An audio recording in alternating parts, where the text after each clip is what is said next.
Good afternoon, and thank you for joining us for a very special edition of John Crump Live on John Crump News, which is both my channels, even though John Crump Live is over on Rumble, but we're doing it on YouTube today.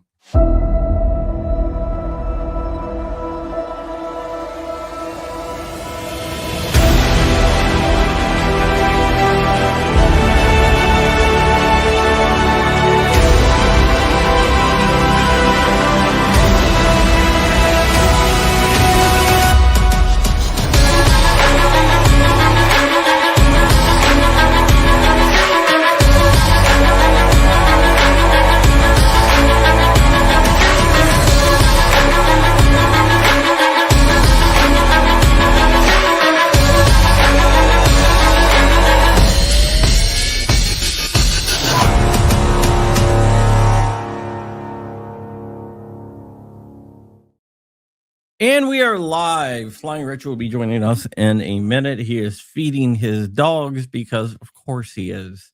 I tell him what time and has to feed his dogs. But hey, that's Rich for you. But still love the dude anyway. Today, we're going to be talking about a few different stories. I've been trying to get all these out, but they just keep on coming. And more, we get hit by more and more stories. So instead of having them pile up and getting bumped over and over again, I decided just to cover all three at one time. So you get three stories for the price of one. The biggest story right now is what happened at the Supreme Court today. If you don't know, I was going to stream it, but just didn't have the chance to. But Hermione was heard in front of the Supreme Court. The case deals with nonviolent marijuana users and the possession of guns. Ali Hamani, who is a Pakistani American in Texas, was busted for having a Glock handgun and using marijuana every other day. He appealed his conviction, stating that it's the law that prevented him from like owning a gun, which says if you're an unlawful user of illicit drugs, including marijuana, you're not allowed to own a gun, is unconstitutional because it fails the Bruin test. The Bruin test states a few different things. The first thing it states is that the plain text has to cover the conduct. Now let's look at the plain text of the Second Amendment and compare it with the Hamadi case. The right to bear arms, in this case, a Glock, is covered by Rich is here. Let me go ahead and add him. All right, Rich, add yourself or something. I don't know. There you go. His conduct is covered, and he is above the age of 18, which is the age of the majority in the United States, which means he is part of the political class, which means he's part of the people. But therefore, his conduct is presumptively constitutional under the Second Amendment. Now, the second step of Bruin goes to the history and tradition of firearms regulations in the United States.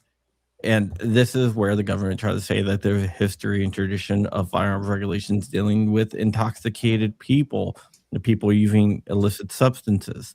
So that was where the government said that they passed the test because that the attorneys for Hermione argued that it fails the Bruin test because there is no historical evidence of people using weed and stuff like that being prohibited people. What happened was it went to the Fifth Circuit Court. The Fifth Circuit Court found for Hermione. The federal government appealed it to the Supreme Court, and oral arguments were heard today. The ACLU joined in the arguments for Hermione. Aaron Murphy, who has argued in front of SCOTUS a few different times, and argued for a lot of different people. She's a pretty big gun rights advocate. She argued for Hermione in the Supreme Court. And I'm not going to get too much into the weeds but it looks like this law is going to be knocked down, and I don't think it's going to be a 6-3 decision. I think it's going to be a 9-0 decision myself. Really? The liberal justices, Are you saying some including, YouTuber's going to have to create a new thumbnail? yeah, including, no, he already has one for a 9-0, including Ketanji Brown Jackson, which surprising, seems to be very skeptical of this.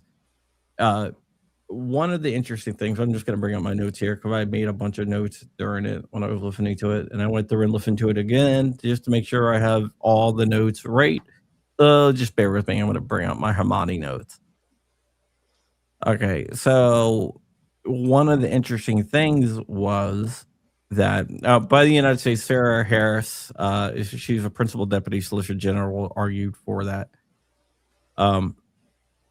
One of the interesting things was Gorsuch brought up the drinking of the founding fathers, about like how John Adams drink hard cider daily, and James Madison drank whiskey every night, and he asked them whether the government believed that they should have been disarmed, the founding fathers.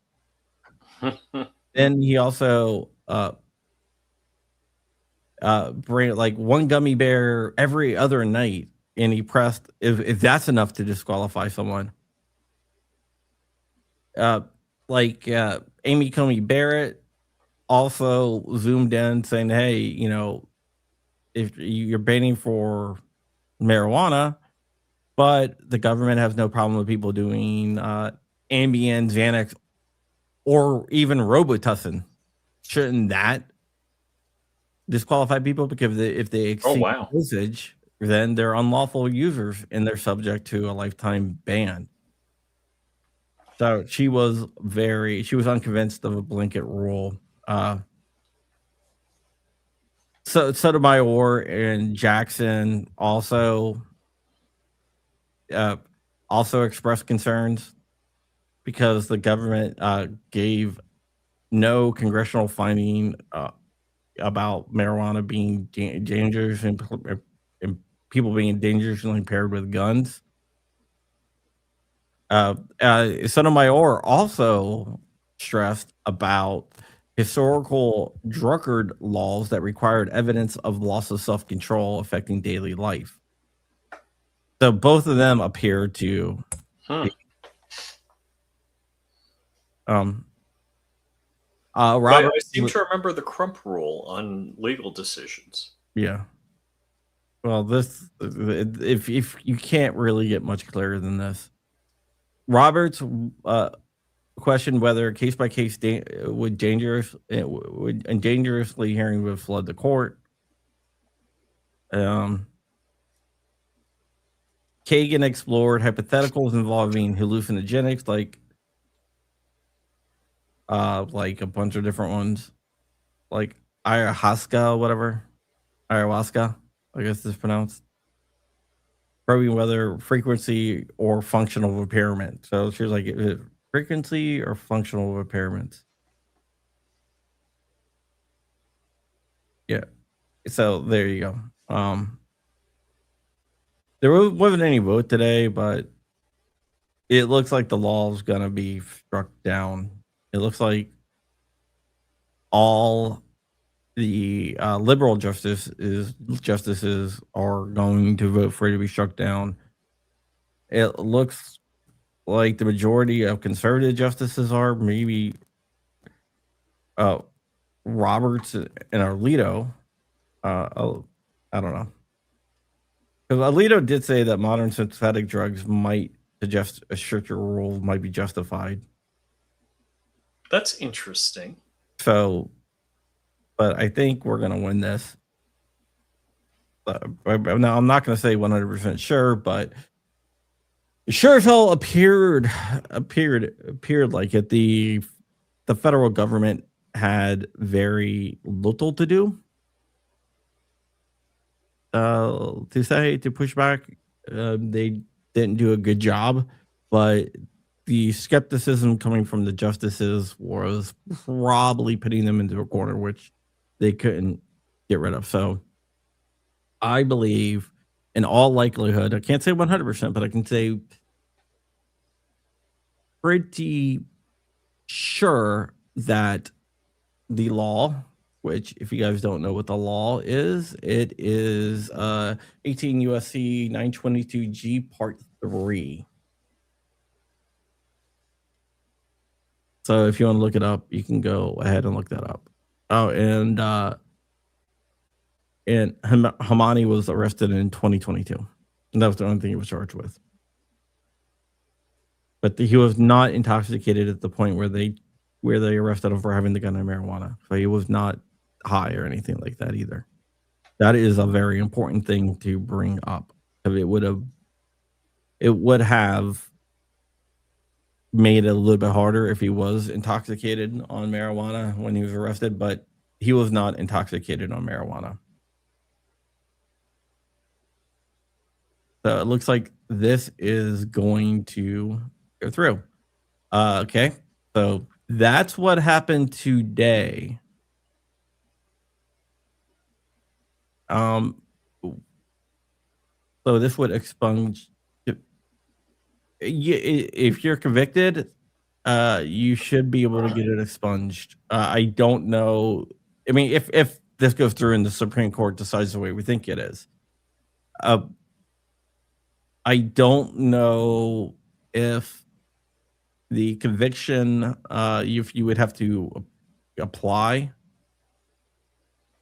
or whatnot, but you could definitely go back. I think you would have to challenge it because you were found guilty. So you would have to challenge it. That's my guess, but who knows? I don't think that they're gonna just go ahead and willy-nilly and just wipe out everyone's convictions. I think you're gonna have to file something in the court to get it expunged. Keep forgetting I'm a channel member here also. Thank you, Kurt24. Kurt24 is a great guy. Chris Bullis, I still haven't got your thing out. I am going to get it out. Also, like, it also depends if you were high and you had your drug and you had a gun, then that might change some stuff. I don't know. I don't know that there's specific laws about being intoxicated or under the influence while having a firearm or bearing a firearm or something like that. Well, there is laws that said you're from the founding era that said you couldn't be, like impaired to the point of not being able to function. So I think that would be a harder thing for them to knock down than a non-impaired person. Platypus 1112 says he's specifically talking about FPS Russia. Yeah, Kyle definitely would be able to go there. Dude, I didn't even think about that guy. Yeah, well, there you go. All right, so let's go ahead and move on to the second story, unless you have something to add to this one, Rich. Well, I don't know that FPS Russia would ever go back to the firearms. First off, YouTube firearms is so unprofitable. Yeah, but maybe not for going back to firearms, but he's still a prohibited person right now. Right. Getting his gun rights, sure. I mean, I would, even if I had no intention to go back to. Oh yeah, definitely. I'm sorry, I was just thinking about all of the great YouTube videos. Yeah, but I want to see a mashup with him and oh gosh, why can't I think of Carnicon? Carnicon, yes. That would be great. Okay, the second one, on Friday, I wrote an article about it, but I did not have a chance to get it out there and make a video because there was a lot of other stuff going on. So, I'm gonna link all my videos on my article. So the first link I'm gonna put is the article on this one. Been busy, man. It's been just crazy, like, stuff breaking.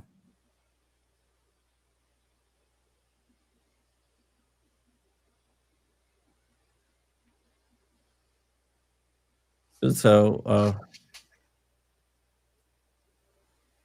let's go ahead. Do we have Roberts versus ATF? I'm bringing my notes on this because there's a lot going on. Which Roberts? It's a guy named like TJ Roberts. He is actually a Kentucky representative. He is suing. He has a direct constitutional challenge to the National Firearms Act.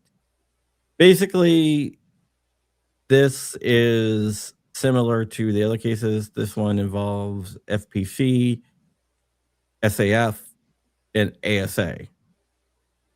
And some other ones, the Buckeye Firearms Association, Center for Humanity and Liberty, Jews for the Preservation of Firearms Ownership, and Cooper and Kirk, which is a powerhouse attorney firm, is actually doing the representation here. So ASA is the American Suppressor Association. Yeah, they're really good group of people. If you don't know, which I'm sure everyone does here, they tried to get suppressors and short barrel rifles, short barrel shotguns, and AOWs removed from the NFA in Congress due to the parliamentarian. That didn't happen, but they zeroed out tax. Now, here's the thing. According to the Constitution, a tax has to have a revenue generating purpose, and a $0 tax does not have that revenue generating purpose. You mean like 4 $0 stamps may have some value in the future? Yeah. So the parliamentarian said that the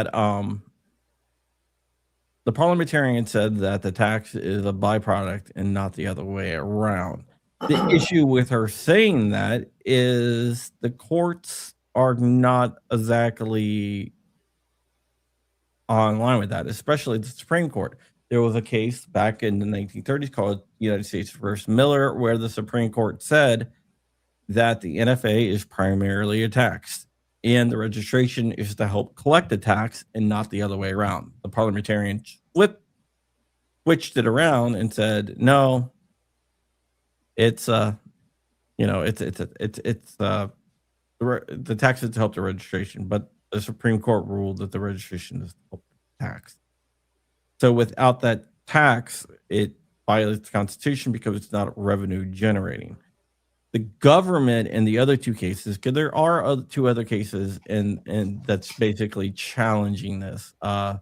One is a GOA back case, and there is another case as well.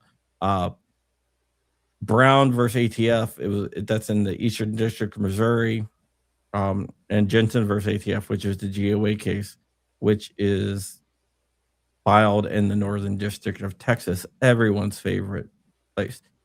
So what's going on here is that this is being hit from multiple angles, multiple different circuits. So even if we only get one circuit to rule for us and the other ones rule against us, it creates a circuit split, which can go back into the Supreme Court. So we just need to get one victory, and then we got that circuit split. I'm putting the case in there right now.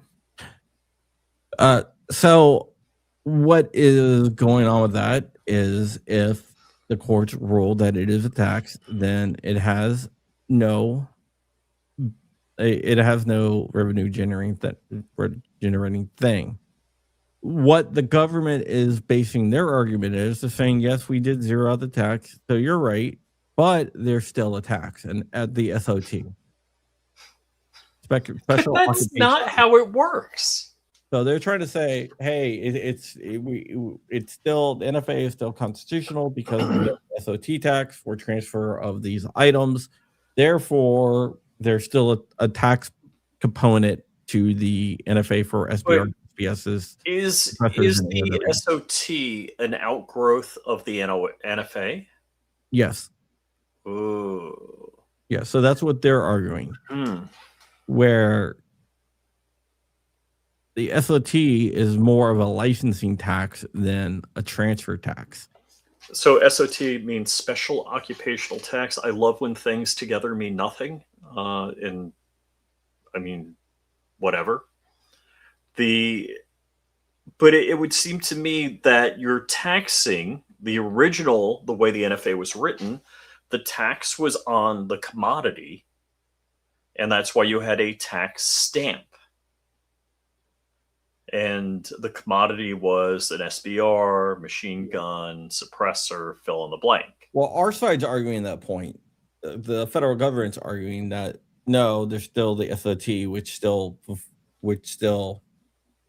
But that's like a tertiary item in the chain. That's not the primary item in the chain. It's not a primary item, and ending transfers or removing SBRs, SBSs, AOWs, and suppressors from the NFA, that does not kill the SOT tax, because there's still a $200 tax, which means that on machine guns and destructive devices. So there is a way around it. Oof. You can say, hey, machine guns and destructive devices, so we're not killing off the SOT tax. Well, but if a suppressor is no longer taxed, then the suppressor should be removed from the NFA.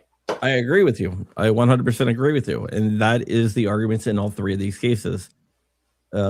The Jensen case, the Brown case, and now the new one, which is Roberts. Interesting. So I like the strategy of not putting all our eggs in one basket and just going for Texas. Go for a bunch of them. And let's see what happens. If we get to the Supreme Court, I think we have a great shot at the Supreme Court of getting this overturned. But even if we do lose one, hopefully we win all of them.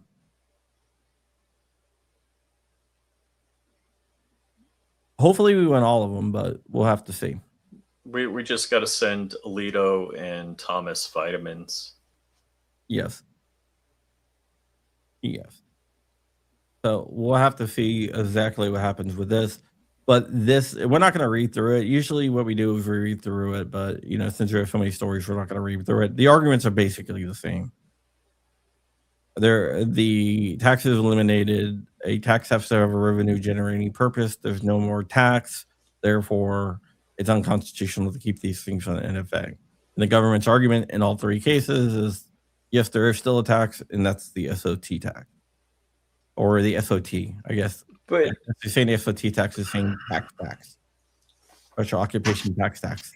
Do you get a tax stamp when you get an SOT? You get a FFL thing. I don't know if you actually get a tax stamp or not, but it's you get a. I think you mean Crump, you did not have SOT superpowers? No, I didn't have an SOT superpowers. Okay. Just the FFL. Just the FFL. Yeah, you gotta. I was doing when I had my gun service like 2014ish, 2013ish, and it wasn't as big. No, you don't get a stamp. Okay, there you go, Rich. His answer. So that is what's going on, and this is all due to the one big beautiful bill.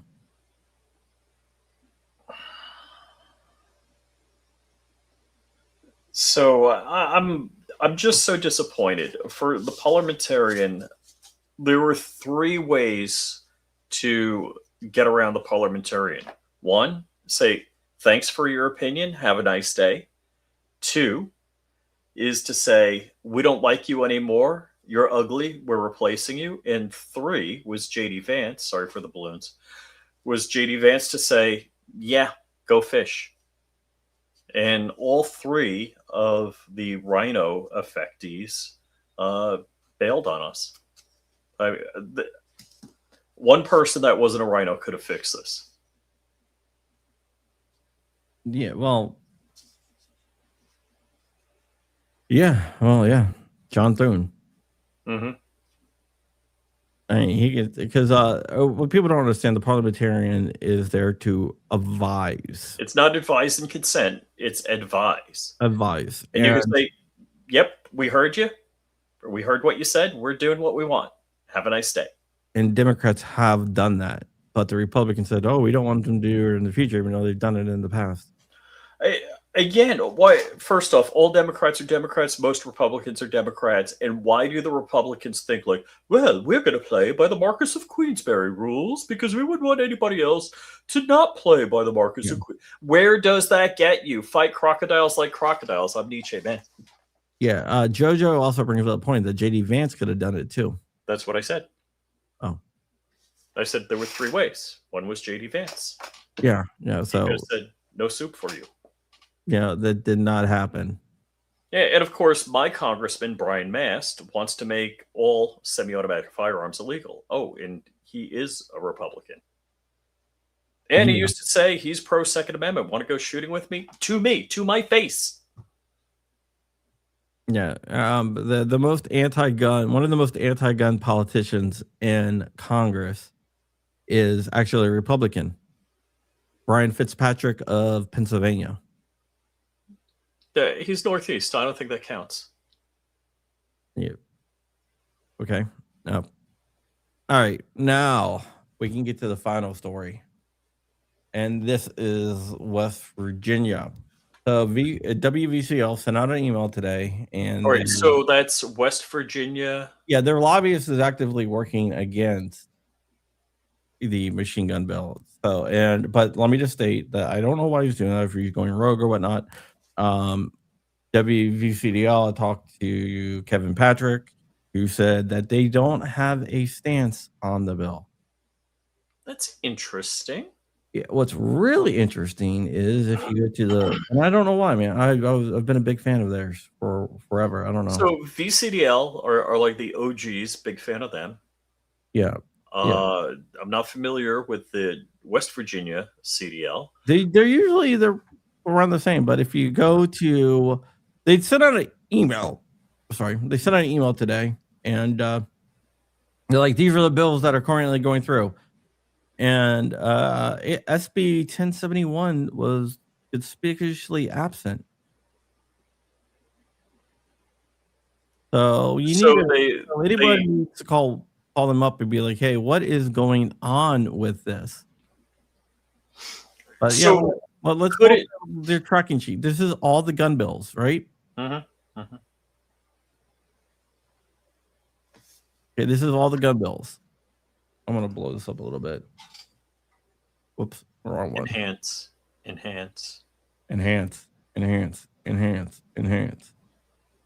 All right. Now, if you notice, here's all the HB bills, right? Let's just go down on the Senate bills.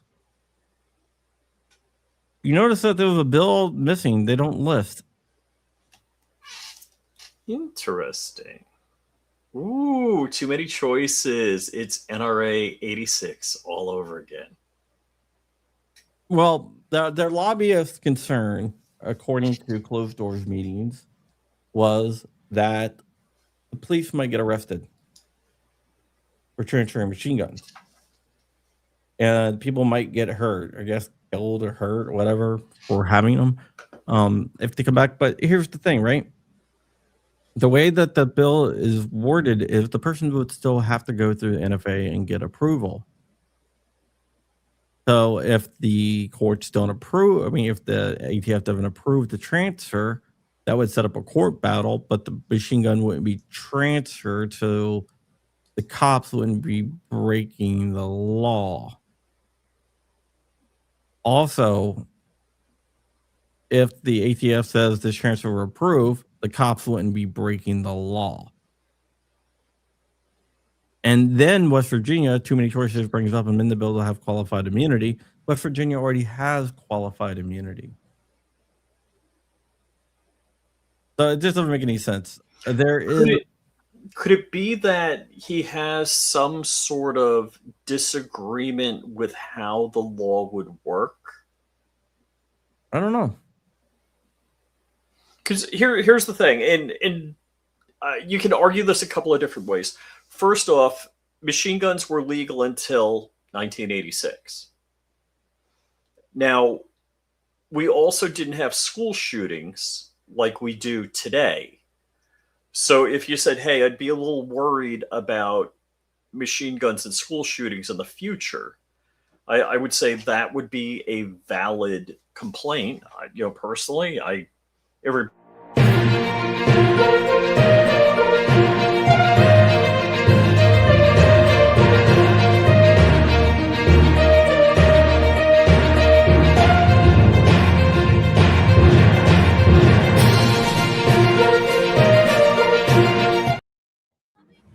Breaking news!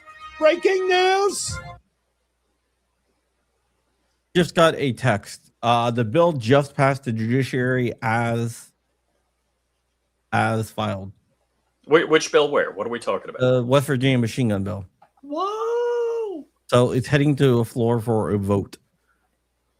Wow! All right. So the steps to get machine guns into West Virginia citizens' hands is what? They have to go to a West Virginia government machine gun store?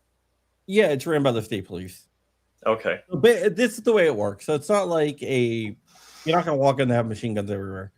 And this is kind of cool. You go into the West Virginia Office of Machine Guns, whatever they call it, public safety. I don't know what they call it. I can't remember what they call it. You say, hey, I want a SCAR 17. And they go, okay. And they don't go to the distributor. They order it directly from the manufacturer. So it's actually going to be cheaper. Interesting. And then then what kind? If I said I wanted an M4, what kind of? I mean, is it $1,000? Is it 2, 3, 10? I don't know the prices of an M4. That's. I think it's like a $200 fee on top of that, so they actually make money. Or $250, I believe it. I don't know.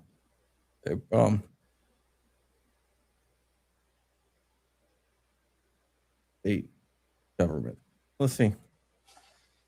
Hey, you make $200, sell me a machine gun. I am okay with that.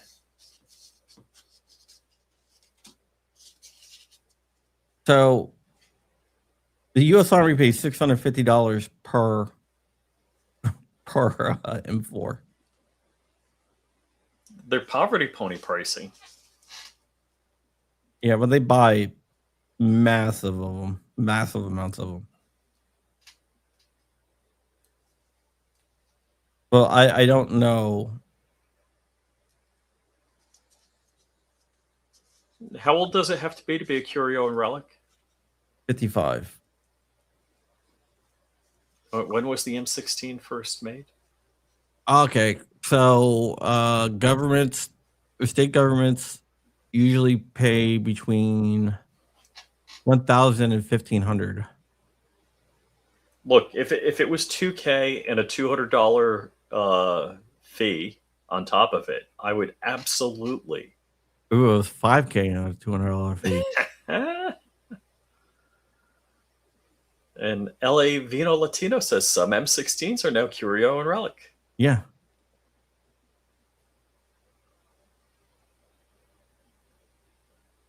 Yeah. So that's the price. It's gonna be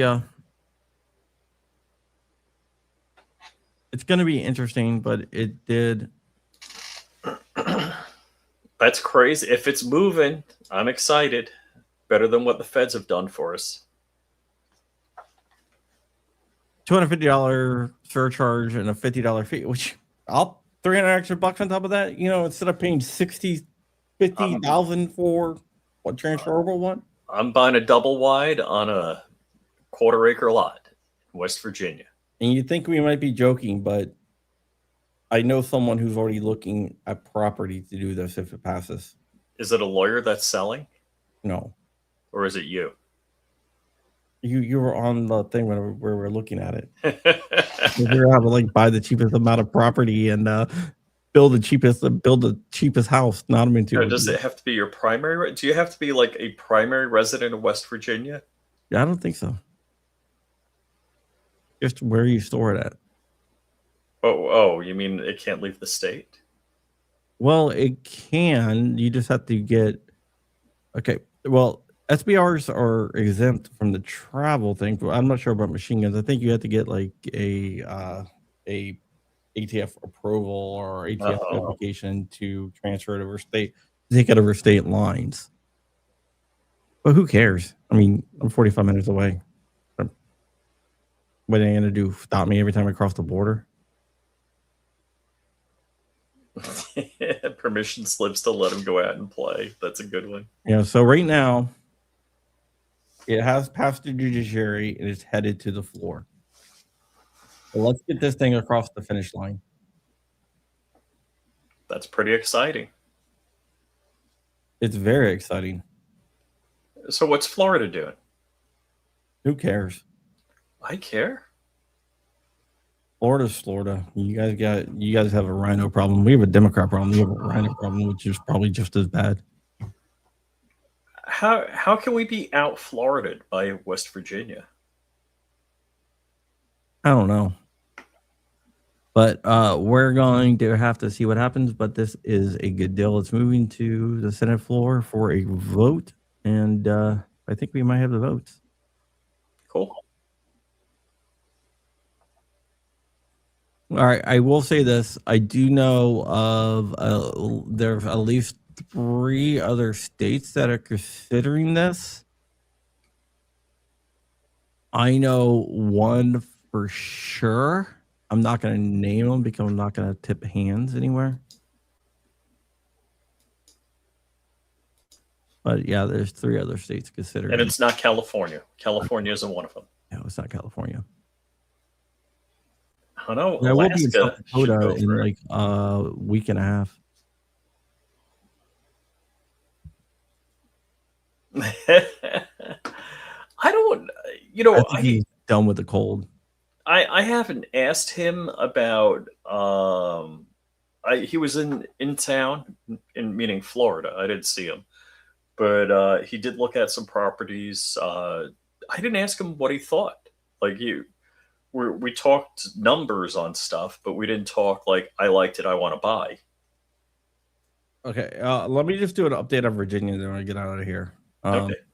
Because 1, 2, 3, 4, 5, 6 anti-gun bills are heading to the governor's desk, and 1 pro-gun bill is heading to the governor's desk.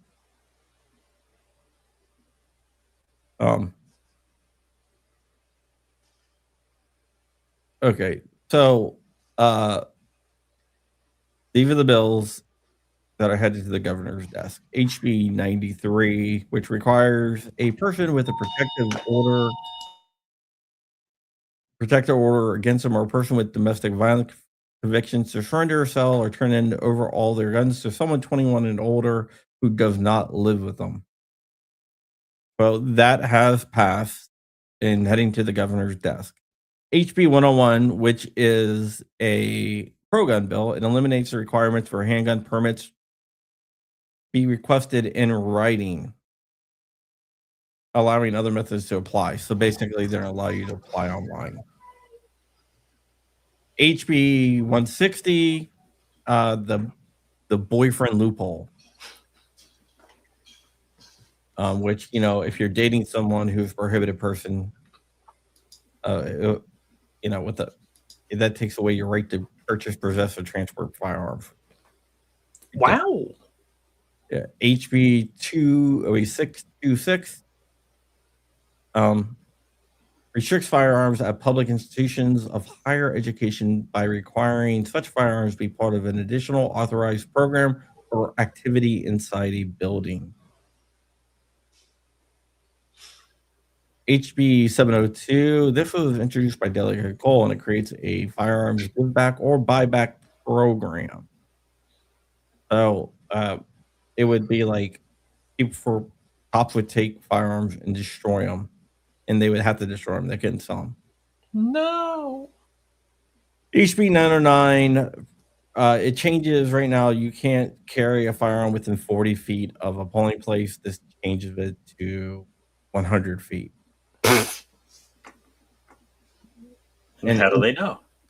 I don't know. How many polling place shootings have there been? I mean, is that a popular shoot 'em up? I've never heard of one. HB 1071, unless you wear a shirt that says property of valor, but maybe.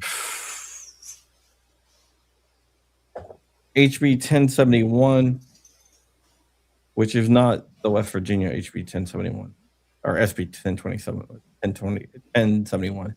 Oh, can I interrupt you here? This is a great comment. Live Life has said something I've said a lot of times. So by making a polling place more illegal to carry closer to, it's trying to make more target-rich environments with no protection. It's just another law I'm going to ignore.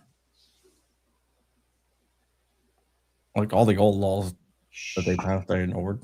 I don't know. I'm open about it. What are you going to do? Nothing.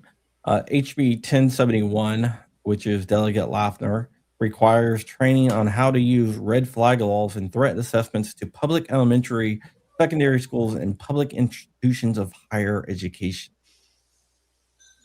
So it's basically teaching teachers how to red flag students and their parents. Whoa! Wow. I don't know if that's worse than having the FBI look into you at a school board meeting, or Yeah, that happens, right? Mm-hmm. But other than that, that is, I said I was going to give you 3, but I guess I gave you 4, and I guess that's it. Ready, Crumpy? We're gonna lock and roll and get out of here. Thank you so much for watching. If you're in West Virginia, make sure you call your senators, representatives, whoever, and get them to pass this bill. We already have commitment from the governor of West Virginia himself. And last time I called him Jim Justice, and I'm sorry. Yeah, I'm sorry. It's Buford T. Justice. No, it's Patrick Morrissey. Jim Justice was the old one. I don't know why I said that.